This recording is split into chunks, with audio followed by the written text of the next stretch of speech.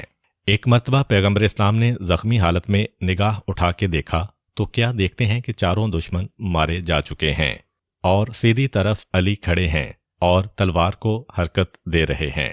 اے علی، یہ سارے لوگ میدان سے بھاگے، تم نہیں بھاگے؟ کہا، اللہ کے رسول، کیا میں ایمان لانے کے بعد دوبارہ کافر ہو جاتا؟ پیغمبر اسلام مسکرائے، کہا، علی دیکھو، دائیں سے ایک گروہ آ رہا ہے۔ حضرت علی تیزی سے آگے بڑھے، اس گروہ کا خاتمہ کیا۔ پیغمبر نے کہا، دیکھو، بائیں طرف سے ایک گروہ آ رہا ہے۔ علی تیزی سے آگے بڑھے، بائیں طرف سے اس گروہ کا خاتمہ کیا۔ ابو سفیان نے کہا، ٹوٹ پڑو محمد پر۔ ایک مرتبہ چاروں طرف سے حملہ ہوا۔ اب حضرت علی بڑے عجیب انداز میں پیغمبر اسلام کا محاصرہ کر کے کھڑے ہیں۔ چاروں طرف سے حملہ ہو رہا ہے، بڑی تیزی کے ساتھ پیغمبر کے چاروں طرف گردش کر رہے ہیں، اور ہر ایک کی گردن کاٹتے جا رہے ہیں۔ اسی دوران پیغمبر اسلام نے دیکھا کہ ایک طرف جبرائیل علیہ السلام کھڑے ہیں اور حیرت میں نظر آ رہے ہیں۔ پیغمبر نے پوچھا، جبرائیل اتنی حیرت میں کیوں ہو؟ کہا، اللہ کے رسول، محبت و ہمدردی اور وفا اس چیز کو کہتے ہیں جس کا مظاہرہ علی کر رہے ہیں۔ پیغمبر نے کہا، کیوں نہ ہو ایسا، وہ مجھ سے ہے اور میں اس سے ہوں۔ بس یہی وہ موقع تھا کہ یکے بعد دیگرے 9 تلواریں علی کے ہاتھ سے ٹوٹ چکی ہیں، اور اب کوئی 10ویں تلوار نہیں ہے کہ جبرائیل نے ایک آسمانی تلوار رسول کو دی، اور رسول نے علی کو دی، جس کا نام ذوالفقار تھا۔ علی نے وہ تلوار لے کے جہاد شروع کیا، اور عین اسی موقع پر ایک مرتبہ آسمان سے یہ آواز آئی، لا فتح الا علی لا سیف الا ذوالفقار، کوئی فاتح نہیں علی جیسا اور کوئی تلوار نہیں ذوالفقار جیسی، اور علی کا جہاد جاری ہے۔ علی کی کوشش پیغمبر اسلام کے دفاع کی ہے۔ جب اتنا شدید علی نے دفاع کیا، اب کفار مکہ کے قدم اکھڑے۔ اب ایک مرتبہ وہ دوبارہ فرار اختیار کرتے ہیں اور تیزی سے بھاگتے چلے جا رہے ہیں، مگر اس دوران مسلمانوں کو ایک بڑا نقصان برداشت کرنا پڑا۔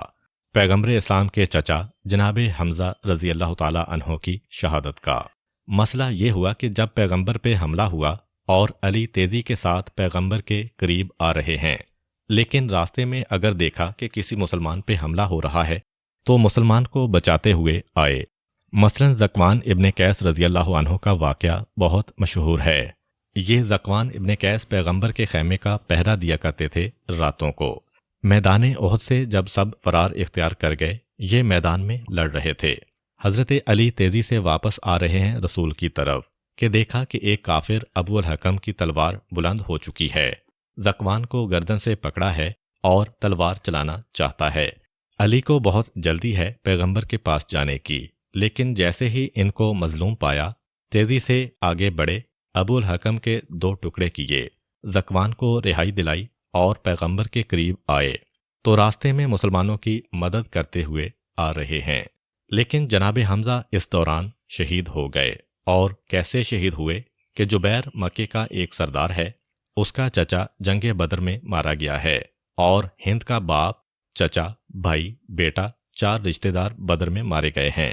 تو جبیر نے اپنے غلام وحشی سے وعدہ کیا کہ تم میرے چچا کا بدلہ لو، میں تمہیں آزاد کروں گا۔ ہند نے کہا کہ تم میرے 4 رشتہ داروں کا بدلہ لو، آزادی وہ دے گا، 1000 دینار، زیور کی بڑی مقدار، اور اپنا سرخ جوڑا میں دوں گی۔ یہ ہند کے پاس ایک خاص لباس تھا جو سارے مکے میں مشہور تھا۔ وحشی کے لیے تو بہت بڑا انعام ہے۔ کہا کہ یہ بدلہ کیسے لوں؟ تو ہند نے کہا کہ محمد کو قتل کرو، یا علی کو قتل کرو، یا حمزہ کو قتل کرو۔ وحشی کہتا ہے کہ جب میں آیا احد کی لڑائی میں تو میرے سامنے اور کوئی مقصد نہیں تھا، یہ لڑائی میری لڑائی ہی نہیں تھی، میں تو غلام ہوں، میرے سامنے تو اپنی آزادی تھی۔ میں نے سوچا کہ مجھے کیا کرنا چاہیے۔ لڑائی شروع ہو گئی۔ میں نے کہا کہ محمد کے قتل کا خیال تو نکال دو، اصحاب و انصار اتنا چاروں طرف سے گھیرے میں لیے ہوئے ہیں کہ وہاں تک تو میں نہیں جا سکتا، اور علی لڑتے ہوئے بہت آگے آ گئے ہیں، لیکن ایسی لڑائی لڑ رہے ہیں کہ وحشی نے آج تک نہیں دیکھی، کہ سامنے بھی، دائیں بھی، بائیں بھی، پیچھے بھی، چاروں طرف سے علی ہوشیار ہیں، کوئی کہیں سے حملہ نہیں کر سکتا، علی کے قریب بھی نہیں جانا، مارے جاؤ گے۔ حمزہ بہت بہادر ہیں، لیکن جوش میں جب آتے ہیں تو صرف سامنے دیکھتے ہیں، باقی بھول جاتے ہیں کہ میرے دائیں بائیں کون ہے۔ کہا حمزہ پہ حملہ کرنا آسان ہے، اب میں موقع کی تلاش میں تھا، لیکن وحشی کو کوئی غرض نہیں، یہ اس کی لڑائی نہیں ہے، نہ وہ مسلمانوں کا دشمن تھا، نہ وہ کافروں کا ہمسر تھا، آزادی چاہتا تھا۔ چنانچہ وہ تو جناب حمزہ کو نگاہوں میں رکھے ہوئے میدان میں حرکت کر رہا ہے۔ ایک مرتبہ پیغمبر اسلام کی شان میں مکے میں گستاخی کرنے والا ایک آدمی آ گیا۔ جس طرح مردوں کے لیے ختنہ ہے، عورت کے لیے بھی اسلام میں مستحب قرار دیا ہے۔ اس کی ماں کا پیشہ یہی تھا۔ اس کا بیٹا انتہائی گستاخی کرتا تھا۔ جناب حمزہ نے اس کو دیکھا، البتہ اس وقت دیکھا کہ جب کافی مسلمان بھاگ چکے ہیں اور پیغمبر اسلام خطرے میں ہیں، لیکن دشمن رسول اور گستاخ رسول کو دیکھ کے برداشت نہ کر سکے، آگے بڑھ کے اس پہ حملہ کیا۔ اس وقت وحشی بہت قریب آ گیا، دیکھا کہ یہ بہترین موقع ہے، حمزہ کے سامنے ایک کافر آ گیا ہے، اب حمزہ دائیں بائیں نہیں دیکھیں گے۔ موقع دیکھ کے اس نے ایک مرتبہ اپنا حربہ چلایا، ایک چھوٹا تیر مارا جو سیدھا جناب حمزہ کی ناک کے نیچے داخل ہوا، اور ایک روایت کے مطابق سینے میں لگا، اور سینے سے شکم تک اس نے سامنے کے جسم کو پھاڑ دیا تھا۔ جناب حمزہ اس حالت میں بھی کہ پورا جسم کٹ گیا ہے، پھر بھی آگے بڑھتے ہیں تاکہ وحشی پہ حملہ کریں، لیکن چند قدم چل کے گر پڑے۔ وحشی کہتا ہے کہ جیسے ہی میں نے یہ منظر دیکھا، میں خوشی سے اچھل پڑا، میں آزاد ہو گیا، مجھے آزادی مل گئی۔ اور ہند نے مجھ سے ایک بات اور کہی تھی، اسے پورا کرنے کے لیے سینہ تو پھٹ چکا تھا، آگے بڑھ کے جناب حمزہ کا جگر میں نے نکالا اور اسے لے کے میں ہند کے پاس گیا۔ تاکہ اسے ثابت بھی کروں کہ میں کامیاب آیا ہوں۔ اب یہ وہ وقت ہے کہ پیغمبر اسلام پہ حملہ ہے چاروں طرف سے، یعنی کفار واپس آ رہے ہیں۔ تو ہند جو پہلے پائنچے اٹھا کے بھاگ رہی تھی، اب اطمینان سے واپس اپنے مقام پہ کھڑی ہے۔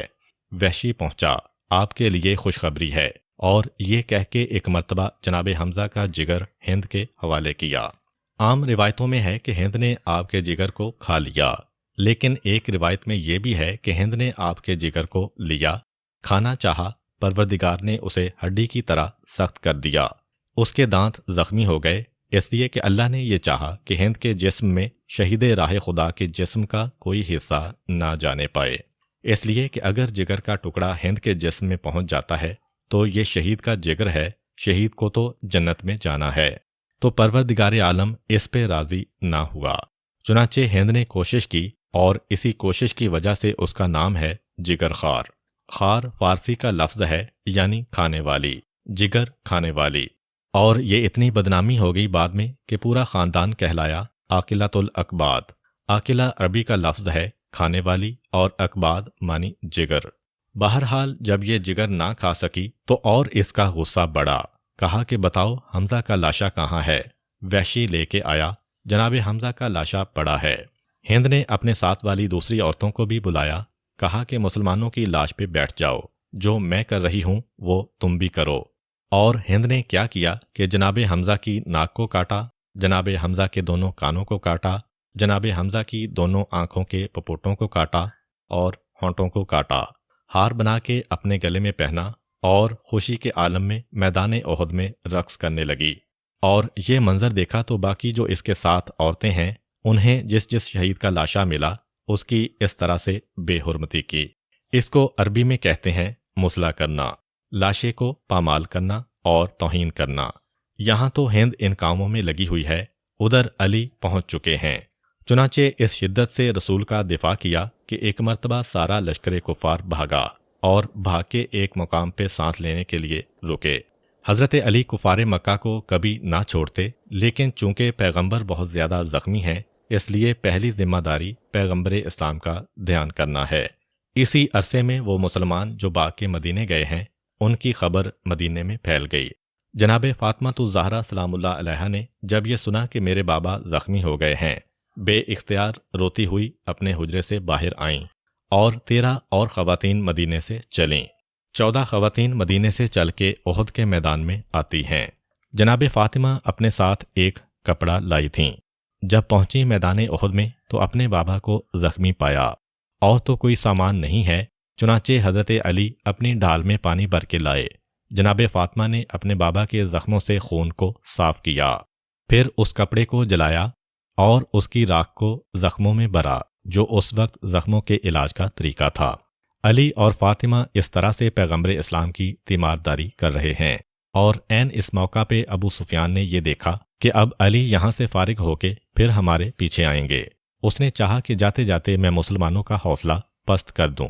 اب لشکر کفار پیچھے ہٹ گیا ہے، اب میدان میں فقط رسول ہیں، علی ہیں، فاطمہ ہیں۔ یہ منظر دیکھ کر کچھ مسلمانوں میں ہمت پیدا ہوئی، اور وہ ایک مرتبہ پیغمبر کے قریب آنے لگے پہاڑیوں سے اتر کر۔ ابو سفیان نے کہا کہ مسلمانوں کا حوصلہ پست کیا جائے، ان کو ہم ہرا تو نہیں سکتے، چلو کسی طرح ان کی ہمت توڑی جائے۔ چنانچہ وہ اب پہاڑوں کے قریب گیا اور آواز لگانے لگا، اعلیٰ حبل، اعلیٰ حبل، ہمارا حبل بہت بلند ہے، بہت بلند ہے۔ کسی مسلمان نے دوڑ کے کہا، اللہ کے رسول، ابو سفیان پہاڑی پر موجود مسلمانوں کے سامنے یہ آواز بلند کر رہا ہے۔ پیغمبر اسلام نے کہا، خاموش نہ رہو، تم بھی جا کے اس کا جواب دو، اور بآواز بلند، اگر وہ کہتا ہے اعلیٰ حبل، تو تم کہو کہ ہمارا اللہ زیادہ عزت والا اور زیادہ بزرگ ہے۔ جیسے ہی یہ نعرہ وہاں پہنچا، اس کے نعرے کا جواب ملا تو اس نے دوسرا نعرہ لگایا، لنا عزا ولا عزا لکم، ہمارے پاس تو عزا جیسا خدا ہے، تمہارے پاس کوئی عزا نہیں۔ پھر باقی وہ مسلمان آیا، اللہ کے رسول، وہ یہ کہہ رہا ہے۔ پیغمبر نے کہا، تم جاؤ اس کے پاس، اور اگر وہ کہتا ہے لنا عزا تو تم کہو اللہ مولانا، اگر وہ کہتا ہے لا عزا لکم، تمہارا کوئی عزا نہیں ہے، تو اس سے کہو لا مولانکم، تمہارے پاس کوئی اللہ جیسا مولا نہیں ہے۔ غرض یہ کہ ادھر سے نعرہ آتا ہے، ادھر سے پیغمبر وہ جوابی نعرہ دیتے ہیں کہ ٹوٹا ہوا حوصلہ مسلمانوں کا جڑنے لگتا ہے، پست ہمت دوبارہ جوان ہونے لگتی ہے۔ ابو سفیان نے دیکھا کہ اس طرح تو کامیابی نہیں ہوگی، نعرے بازی بھی بند کی، کیونکہ علی اب پیغمبر کے زخموں سے فارغ ہو چکے ہیں اور تلوار لے کے آگے بڑھ رہے ہیں۔ فوراً ابو سفیان پیچھے ہٹ گیا کہ جتنی تھوڑی بہت کامیابی مل گئی یہی بہت ہے، اب میدان میں نہیں کھڑے رہنا۔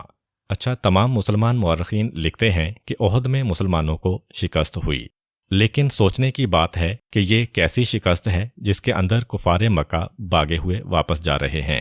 شکست تب ہوتی اگر کفار کا مدینے پہ قبضہ ہو جاتا، یا خدا نخواستہ پیغمبر اسلام کی ذات کو کوئی ایسا نقصان پہنچ جاتا کہ اسلام ختم ہو جاتا۔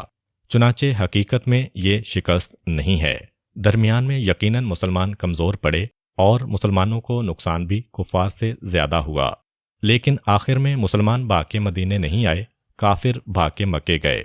چنانچہ جیسے ہی دیکھا گیا کہ فاطمہ اور علی نے رسول کے زخموں کی مرہم پٹی کر دی ہے اور اب علی تلوار لے کے آگے بڑھ رہے ہیں، فوراً واپس آیا، اپنے ساتھیوں سے کہا کہ یہاں سے واپس چلو، اس سال تو ہم کامیاب نہیں ہوئے، اگلے سال ہم دوبارہ آئیں گے۔ یہ جملہ بتا رہا ہے کہ لشکر کفار اپنے آپ کو شکست کھایا ہوا سمجھ کے جا رہا ہے، ورنہ واپسی کس بات کی؟ اگر بدر کا انتقام لے لیا ہے تو ٹھیک ہے، لیکن نہیں۔ ابو سفیان جاتے جاتے بآواز بلند کہہ گیا کہ مسلمانوں، اگلے سال انتظار کرنا، دوبارہ تم سے ملاقات ہوگی۔ اور پیغمبر نے کہا، تم بھی کہو کہ فکر کی بات نہیں ہے، دیکھ لیں گے تم کو اگلے سال۔ یہ کہہ کے لے کے چلا ابو سفیان اپنے لشکر کو۔ یاد رکھیے کہ پیغمبر کو تو سب کچھ معلوم ہے، لیکن مسلمانوں کو یہ بتانا ہے کہ لڑائیاں جو لڑی جاتی ہیں اس میں جنگی حکمت عملی بھی دیکھی جاتی ہے۔ اب پیغمبر اسلام نے ایک مسلمان کو بلایا، اور بعض روایات میں ہے کہ حضرت علی کو بلایا اور کہا کہ دیکھو وہ اعلان تو کر کے گیا ہے کہ ہم واپس جا رہے ہیں، ایسا نہ ہو کہ یہ دھوکہ ہو اور وہ گھوم کے مدینے پہ حملہ کر رہا ہو، کیونکہ مدینہ تو اس وقت خالی پڑا ہے۔ اب تم جا کے دیکھ کے آؤ کہ ان کا کیا ارادہ ہے، اور دیکھو اس کی پہچان یہ ہے کہ اگر وہ اونٹوں کو خالی رکھ رہے ہیں اور گھوڑوں پر بیٹھیں، اس کا مطلب یہ ہے کہ وہ حملہ کرنا چاہتے ہیں، کیونکہ گھوڑا جنگ میں کام آتا ہے، اور اگر وہ گھوڑوں کو خالی لے جا رہے ہیں اور اونٹ پر بیٹھ کے جا رہے ہیں، اس کا مطلب یہ ہے کہ وہ صحرا میں جانا چاہتے ہیں، کیونکہ اونٹ صحرا میں کام آتا ہے، یعنی واپس جا رہے ہیں۔ گیا یہ مسلمان اور خبر لے کے آیا، اللہ کے رسول، گھوڑے ان کے خالی ہیں، اونٹوں پر سارے مرد اور عورتیں سوار ہیں۔ پیغمبر نے کہا، اچھا، اس کا مطلب یہ کہ وہ لوگ جا رہے ہیں۔ اے مسلمانوں، تم کامیاب ہو گئے، اور اب پورا دن لڑائی میں گزر گیا، ظہر اور عصر کا وقت گزرا جا رہا ہے۔ پیغمبر نے کہا، پہلے نماز پڑھنا ہے، لیکن پیغمبر اسلام اتنے زخمی ہیں کہ پیغمبر میں کھڑے ہونے کی طاقت نہیں ہے۔ پیغمبر بیٹھ کے امامت کروا رہے ہیں، مسلمان پیچھے کھڑے ہو کے نماز پڑھ رہے ہیں۔ پیغمبر نے نماز پڑھائی، نماز سے فارغ ہونے کے بعد اب پیغمبر اسلام کے ساتھ ایک مسئلہ آیا۔ حذیفہ یمانی رضی اللہ تعالیٰ عنہ روتے ہوئے آ رہے ہیں۔ حذیفہ یمانی بڑے عظیم صحابی ہیں، یہ وہی صحابی ہیں جنہیں پیغمبر اسلام نے منافقوں کے نام بتائے تھے۔ چنانچہ حضرت عمر رضی اللہ عنہ کا تو یہ ساری زندگی طریقہ رہا کہ اگر کسی صحابی کے جنازے پہ حذیفہ نماز نہیں پڑھتے تھے تو حضرت عمر بھی نہیں جاتے تھے کہ ضرور اس کے اندر کوئی خرابی ہے، تبھی تو حذیفہ نہیں گئے ہیں۔